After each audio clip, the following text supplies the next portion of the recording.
Hello, good morning and welcome to a new vlog. আজকে সকালটা একদম অন্যরকমভাবে শুরু হয়েছে, বুঝতেই পারছো। যদিও রেগুলার বেসিসে আমি যেরকম চিয়া সিড খাই বা হাঁটতে যাই, সেরকমভাবে চিয়া সিড খেয়ে হাঁটতেও গেছিলাম, বাট আমাদের ঘরের এসি কমপ্লিটলি গেছে। যেরকম আওয়াজ হচ্ছে সেরকম ঠান্ডা হচ্ছে না।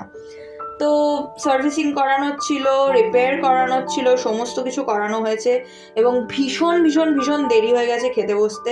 3টের পর আমরা খেতে বসেছি আজকে। তো ধোকার ডালনা হয়েছে, মাছের ঝাল হয়েছে, আর রয়েছে পায়েস। এবং এই পায়েসটা খুব স্পেশাল, কারণ এটা লাউয়ের পায়েস। তো আমি কোনোদিন লাউয়ের পায়েস খাইনি, এবারেই প্রথম, মানে আজকেই প্রথম খেলাম এবং বিশ্বাস করো দারুণ খেতে হয়েছিল। আমাদের যিনি কুক উনি রান্না করেছিলেন এবং রেসিপিটা আমি জিজ্ঞাসা করে নিয়েছি যাতে আমি পরে বানাতে পারি। একদম সেমুইয়ের পায়েসের মতন খেতে হয়েছিল।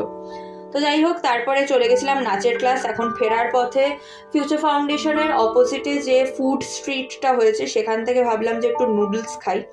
তো আর চাও নিয়েছিলাম, দুধ চা আর নুডলস। তো আমি এখানে সমস্ত মেনু কার্ডও দেখিয়ে দিচ্ছি যতটা যতটা সম্ভব। তোমরা চাইলে পজ করে দেখে নিতে পারো। এবং এই বোনটার দোকান থেকে, মানে যেখানে চাউমিনটা তৈরি হচ্ছে তার পাশে এই যে দই ফুচকা লেখা, দই বড়া লেখা, এই দোকানটা থেকে প্লিজ মাছের কচুরি খেও। এটা কোনো প্রমোশনাল ভিডিও নয়, বাট আমি বলে দিতে পারি, আমি লিখে দিতে পারি যে প্রচুর নামকরা দোকানকে হার খাইয়ে দেবে।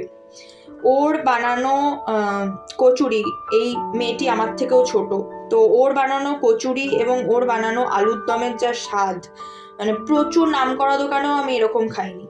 তো যাই হোক, আজকে আমি খেয়েছিলাম নুডলস আর চা। তারপর এখন ধরেছি বাড়ি ফেরার পথ। তোমাদের সাথে দেখা হবে নতুন আরেকটা ভ্লগে। টিল দেন টাটা, সবাই খুব ভালো থেকো, সুস্থ থেকো, সাবধানে থেকো।